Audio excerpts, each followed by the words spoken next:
recovering homeless guy with my crappy little bag that's falling apart here, waiting for the metro. It's going to be like 15 minutes before it comes, so kill some time with a live stream. I could just sit and read my book, The Honorable Boy Scout.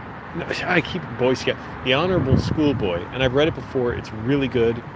I'm reading it second time because there was so much I missed. I didn't even really get the main twist in the story. Like, it was completely lost on me. I didn't know how to pay attention, like what to pay attention to. Now everything's perfectly clear, except for like one or two sentences where it's like, come on, man, John Le Carre, be a little more clear. Over the boulevard here, Sepulveda, which is just god-awful, car hell. I rode the bus here. The bus is great. I'm lucky. I caught the bus like with like a minute to spare. I wasn't even rushing for the bus. It was just like walking comfortably. Made it because if I missed that one, it was going to be like 45 minutes before another one. I was at the LA Greek Festival at UCLA. We saw Last Breath from Costa Gavras, and he had a conversation with Oliver Stone afterwards. And got to mingle, chat a little bit afterwards, ate a little bit of food. They had, fruit plates out. I didn't have much, really. I waited also like 45 minutes to eat because I'm like, there's no way I'm getting in a line with a bunch of people to try and pick at food here. And it's like, everyone's trying to reach over each other, and I don't want to deal with it. And I sat there reading. Someone asked me about my book, and anyways, then I saw someone there I knew. We were talking, then I talked to his friends. Everybody was super nice. And apparently I had no idea there was an LA Greek Film Festival until recently, and it's like super well attended. I would have thought, oh, it's just some little niche thing, like somebody put it on. Like, no, it's like a major thing. And I only would have thought that just because there's not, there are a lot of Greeks in LA, but just across the country there aren't many. I think I read there's like 3 million Greeks here. Now I don't know if that's Greek immigrants, and it doesn't include people of Greek descent like me, because I was born in America. I'm American, but the only reason I say I'm Greek sometimes is to save time, because people ask me, like, where are you from? And I say, Virginia. And they're like, no, like, where's your family from? I'm like, oh, Greece. Yes, I'm Greek. Hey, I Love Aviation. Cool name. Check out the view here. We should have so much beauty around our metro stops here, and look what we have. A sofa store, a big fucking empty road, some kind of water station, power station over there. I don't know what the hell that is. But anyways, I'm here in LA on the metro. Everybody click like. And look how high up I am. I love this, the elevated train, even though the platform itself is a little bit small. I used to live around the corner from here with this awful Hungarian fascist, Gabriela Buhuni. I remember these luxury apartments here and homeless people all around here. It was so sad. I would shop at the Smart and Final down the street, and it was really depressing being around here, even though I tried to make the most of it. And Gabriela Buhuni, that Hungarian fascist, was awful to me, and I left after 6 weeks. She always wore a nightgown. She was my roommate, and she was the property manager. I needed a place quick because my place in Koreatown evicted us because Frankie, the guy I was renting from, did not pay the landlord for like 3 months, but I was paying my rent to him, so he owed like $10,000 in rent, and we all got evicted. And I had to find a place like super quick, like within 5 days. So I ended up getting the place here just off Pico and Sepulveda for 6 weeks. I was lucky I got it quick. And then, hello, Anonymous Prodigy, cool name.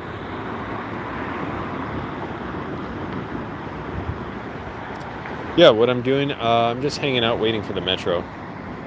So here I'm at the metro platform, elevated train in LA. It's beautiful. I love it. Coming back from the Greek Film Festival at UCLA, I saw Oliver Stone and Costa Gavras talk. Anyways, it was a good experience, and I'm glad I went out, because also I'm getting over my DPDR, and it was really overwhelming to be with a big crowd at first. Hello, Madame Rose. And I kept doing like relaxation techniques, progressive muscle relaxation. The crowd was pretty good. Like, they were pretty good about being quiet, not having their phones out. Not perfect. And doing deep breathing. Not so much deep breathing during the movie, but more full body, like muscle relaxation. And it really helped me to recover. And afterwards, it was really nice to talk to people, just hang out for a bit. It's always a trip for me to be trip for me to be at like film festivals like this, because I don't know, it's just I can't help but think of when I was homeless. I'm like, all these people are here dressed nice. Not all of them dress nice. And not to say they're dressed badly, just dressed like me, like just normal street clothes. But it's kind of this little bit of a ritzy affair, you know? And I'm like, I was homeless for 2.5 years. No, I'm not homeless now. But I did write a movie about it. I'm actually in the middle of rewriting it. And it's funny. The movie I'm writing, I wrote a draft first that was a lot longer, and I knew it had to be cut down. It was way too long. And I had a lot of fun writing it. And now I've cut it down significantly.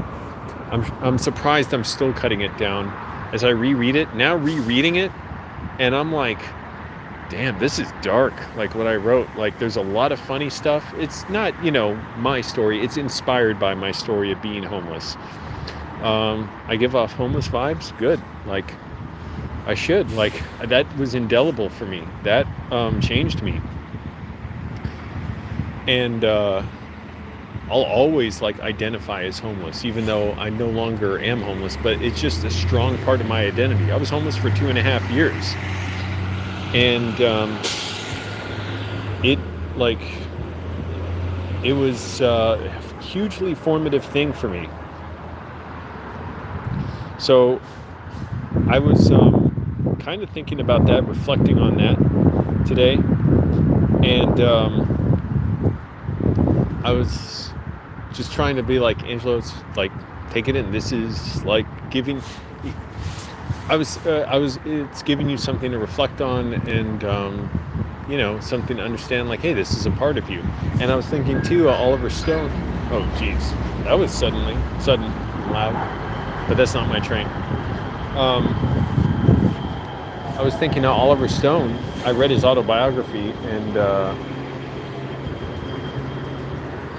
that's the train to Santa Monica. I wish I was taking that train now, because Santa Monica is beautiful, but nope, I'm going back east. And Oliver Stone, he talked about his time in Vietnam, and it was really crazy and scary. And he talked about this one nightmare night where there was some massive firefight all around him, but he never saw the enemy. So in a way, he's lucky. And how when he came back to America, he was really lost. He went to Mexico. He tried bringing a bunch of weed over the border, and this is in the 70s, so it was it's illegal now to do that, I'm pretty sure, but it would be super illegal back then. And he nearly went to jail, and his dad had to pay for him to avoid jail. So he had major problems. And beyond just that, even his description of his own behavior on his movie sets and in his life was not that positive a description of his own behavior. I can imagine, what it was like to work with him. And but anyways, I'm just saying is, experiences like that, it changes you, it shapes you, and it's just indelible in me. But anyways, I wrote my story about being homeless, a screenplay about it, and I'm still rewriting it. I was working on it today until the last minute, getting out the door to take the bus to UCLA, and I'm going to work on it a bunch tomorrow. It's beautiful out here. I've been staying up a little later. I used to get up so early, something I started doing when I was homeless. And look at all those cars on the freeway overpass there. I think that's the 405. It looks like it's cutting north and south, because this is west, that's east, so that's kind of south. So, but look at the cars. ridiculous, all that traffic. We should get more trains, put a train there, get rid of the cars. They're going to build the Sepulveda Pass transit system. Hopefully they choose heavy rail so it can carry lots of people and go really fast. But anyways, just reflecting out here, that awful Hungarian fascist Gabriela Bohuni. Thank goodness I don't live with her anymore.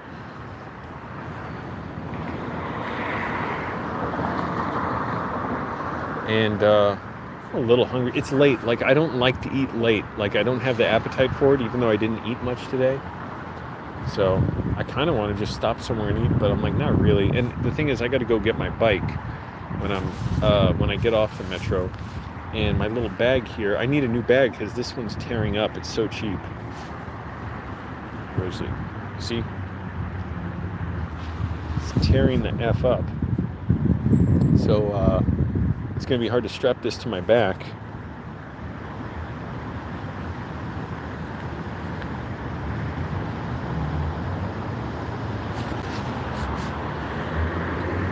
And not expect my books to fall out. I have my notebook I write notes on, and I think I did write one note on the bus. Yeah, I did. It was a good note. Really good. And also the Honorable Schoolboy. And I have like a little reflective wrist strap and N95 mask. 4 minutes to my train. Come on! Trains should run maximum every 10 minutes. As it is, that's every 10 minutes is basically how often it runs at rush hour. Check this out, the fog. The fog descended out here. How do you like that? Beautiful.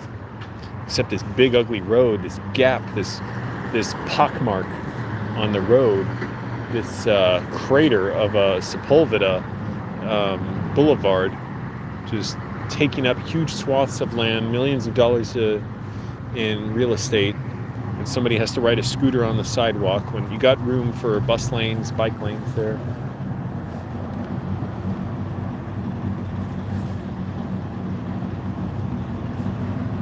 Anyways, when I step on the train, I'm probably going to cut the video out. Also, I'm going to put on my mask here.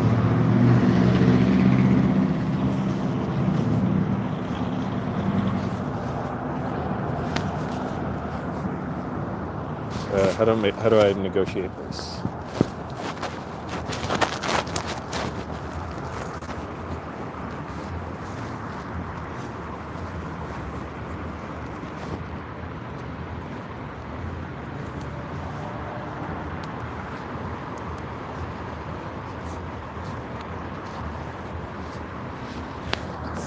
The traffic looks awful. It's backed up on the 405. There might be a crash. You see on the overpass there, but that's what cars are good for. They take up a ton of space, and they're good for jamming up all that space, whereas trains can get hundreds of people moving.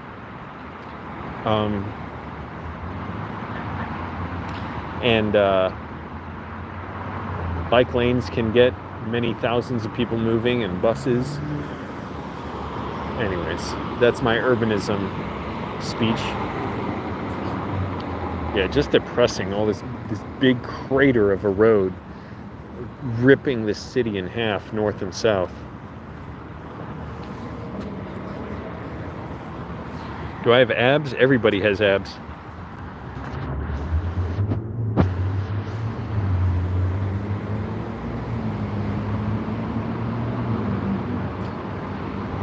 Oh man, maybe I should eat something before I go to bed. Oh boy, like I did not eat much today.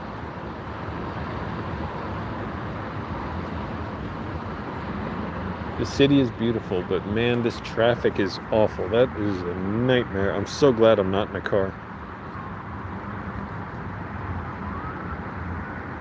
Click like, everyone, helps the video out. What are these buttons here? I don't know what just happened. There are these new buttons on YouTube. Highlight? No, I don't want to do that. like these new features on YouTube Live. I don't know what they're all for.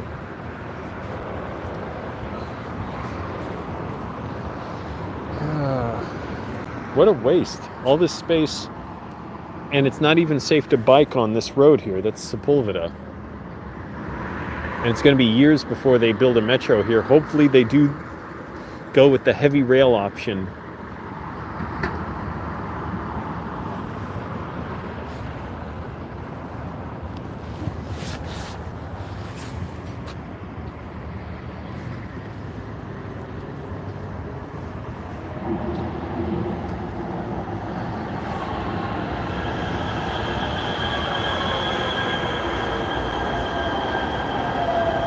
Oh, there's a lot of people on this.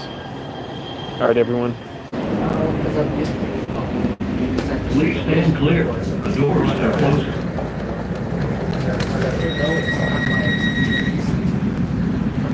All right, everyone. I'm going to head out because I'm on the train now. So thanks for watching. Bye.